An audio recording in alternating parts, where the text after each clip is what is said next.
Washington. This your Martin for here once again.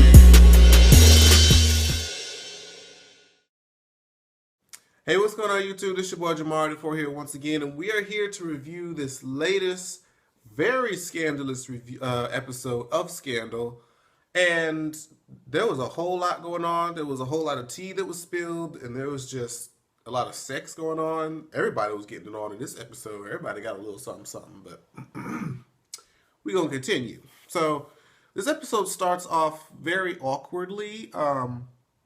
You got the kids. We finally see what, Melly and Fitz's kids look like, because we're on season, at the end of season 3, and we're just now seeing their children's faces.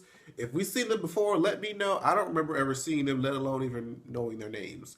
So we finally get to see them, and they're at dinner, and, they're trying to ask them questions, about their lives and things that are going on, because they've been away living, I don't know if they're in like a boarding school or whatever. They don't live with their parents. So, they're trying to catch up on their lives, and it seems like the kids are very, standoffish for some reason, and they're just like, giving very short answers, and so I'm like, okay, well, this is about to unfold into some foolery, so we'll just have to wait and see how it plays out. Those are my thoughts. Quinn, I'm gonna try to get to the parts that I think are important. Quinn starts talking to her boyfriend about, what happened with Huck. And, of course, she's trying not to mention that, that they pretty much ate each other's faces off. But the boyfriend, just keeps on asking, because he feels like there's something being hidden, but he can't quite figure out what it is. So he's just, keep asking. And so she just keeps telling a lie about, he was there when he got there. He put her against the wall. They argued, and then he left. That's the story that Quinn is going with, and that's what she's going to stick. Then we get to, we get to Fitz and Olivia go to the side of the room, start making out, probably fucked later on. Then we all seen that before many times. Then we see Melly up here having Andrew up her damn skirt, trying to see, does he like it like that? I wonder what the fuck he was doing, because she said, do you like it like this? He didn't like it like that. I don't know what the fuck he was. He put like one finger or two fingers. I don't know. I ain't gonna do that in this video. I ain't gonna do it. But it was kind of weird. So now they both fucking. They both having their own little menagerie going on. So I guess, Millie's been a lot happier now. She's been less of a bitch now that she's gotten some dick in her life. Let's see, what's my oh, so after Millie walks out from getting who knows what done to her vagina.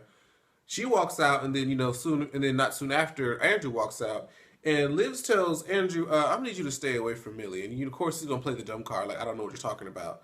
And then of course, Liv dives it back home, and she's like, or not he, but he's like, don't be trying to come for me when you're sitting up here in a when you're trying to throw rocks when you live in a glass house, bitch.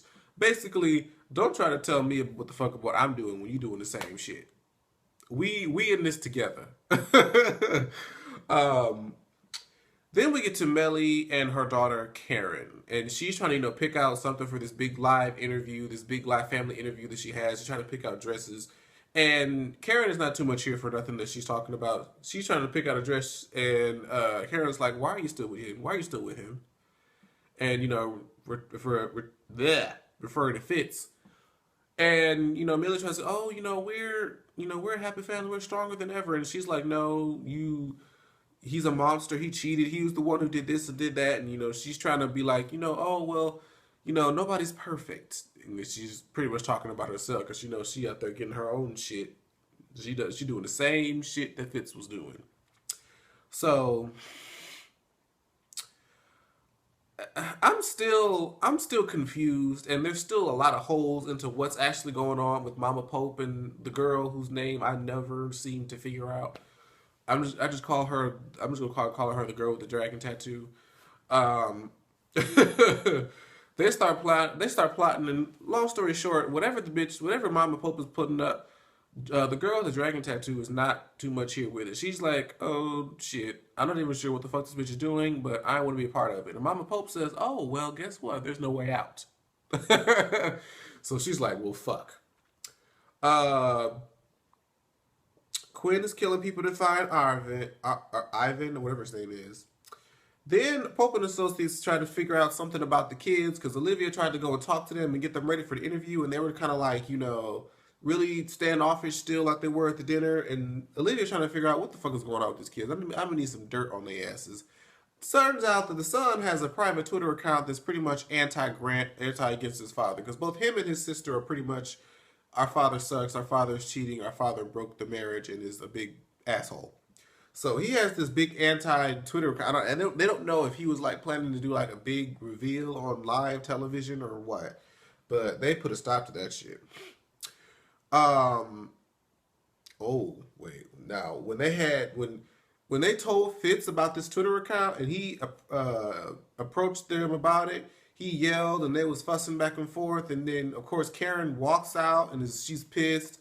Karen runs to find her mother, and then, ooh, excuse me.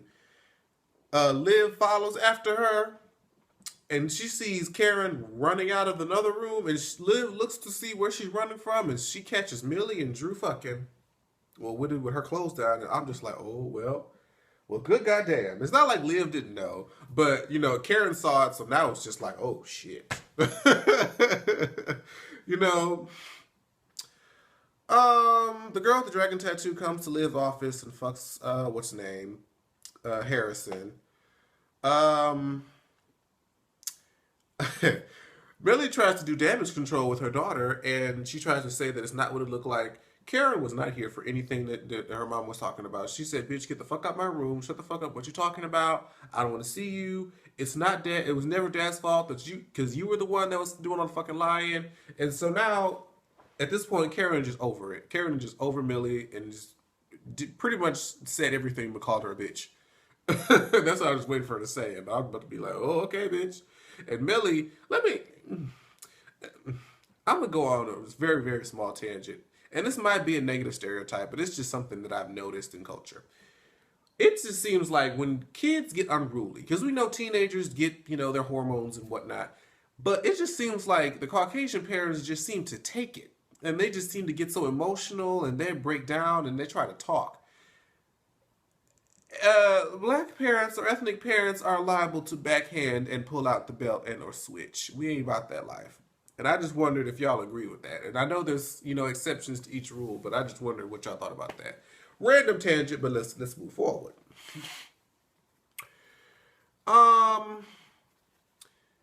Cyrus is asking who it is that's in the office with Fitz at the moment, and once he says Jake, he runs the fuck in there, he grabs a vase and tries to break it over Jake's head. At first, I was lost and confused, but then he says he's trying to get him for killing James. I'm like, oh, okay, I get it. Cyrus is still, of course, in mourn over his husband.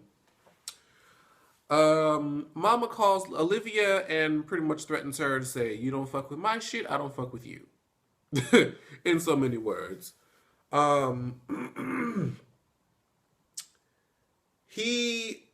Let's see, they have a sit down with the kids, and Olivia having a sit down with the kids. And it turns out that Fitz walks in during Olivia's sit down with the kids, and he says that, y'all should at least be getting ready for this interview, at least in respect for your mother. And of course, Karen was like, fuck that bitch. Do you not know that she's fucking around with Andrew, what's it called? Whatever his name is, Andrew, whatever. And Fitz doesn't even say anything. He's like, what the fuck? He runs out. Of course, Liv tries to do damage control like, bitch, Fitz, what are you doing? What are you doing? What are you doing? He just walks into the conference room and knocks Andrew clean his shit. I'm just like... And then we move.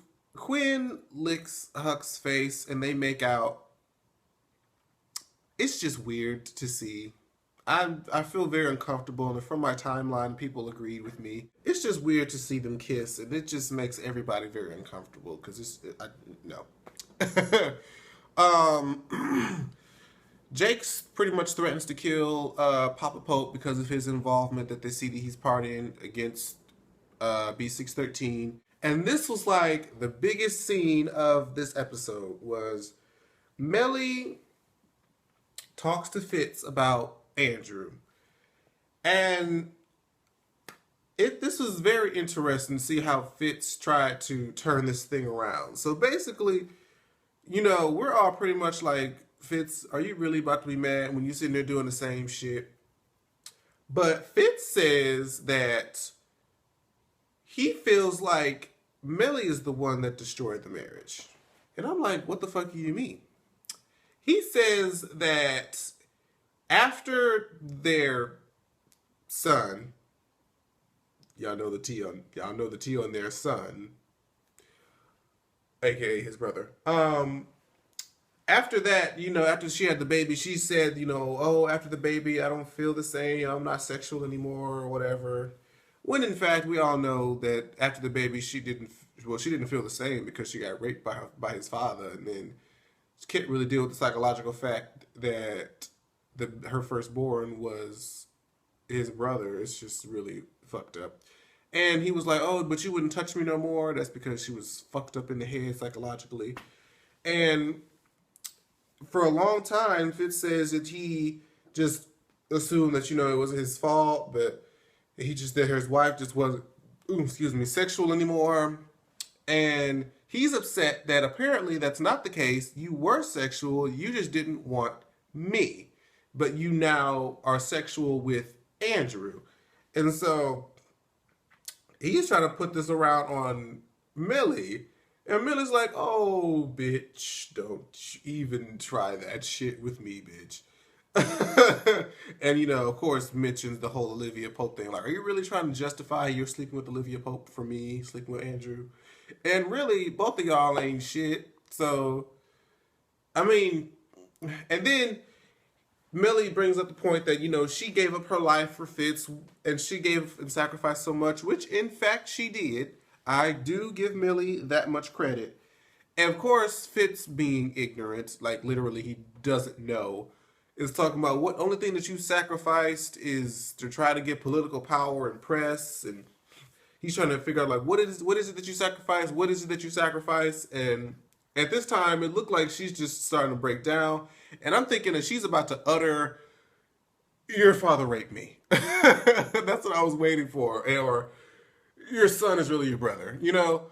That's what I was waiting for. Then Liv comes in, and Liv's trying to get, the press thing going, and yells at her and talks about, I'm talking to my wife, and she's like, oh, fuck you too then. But she doesn't say that, but she just walks away with that little lip quiver that y'all know Liv does. And Millie runs out, and I was just like, well, shit.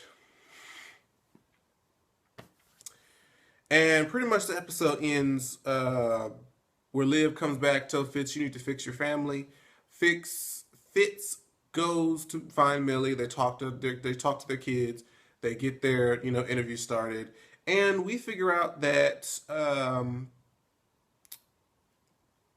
the girl with the dragon tattoo poisoned Harrison, took Olivia Pope's campaign shit and information, took it back to Mama Pope and her crazy ass, and the whole time, even though they're being all secretive and shit, Jake is watching everything, and he has a little agent saying, we can kill them now if you want to, and he's like, no, we're going to see how this is going to play out.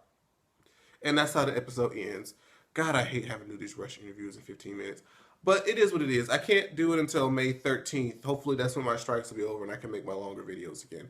But anyways, thank you guys so much for watching this video thus far and all of my videos that have come before. And make sure you like, comment, and subscribe to the videos. And I'll see you guys in the next review, which will be the Bad Girls Club for the whole reunion. Bye-bye.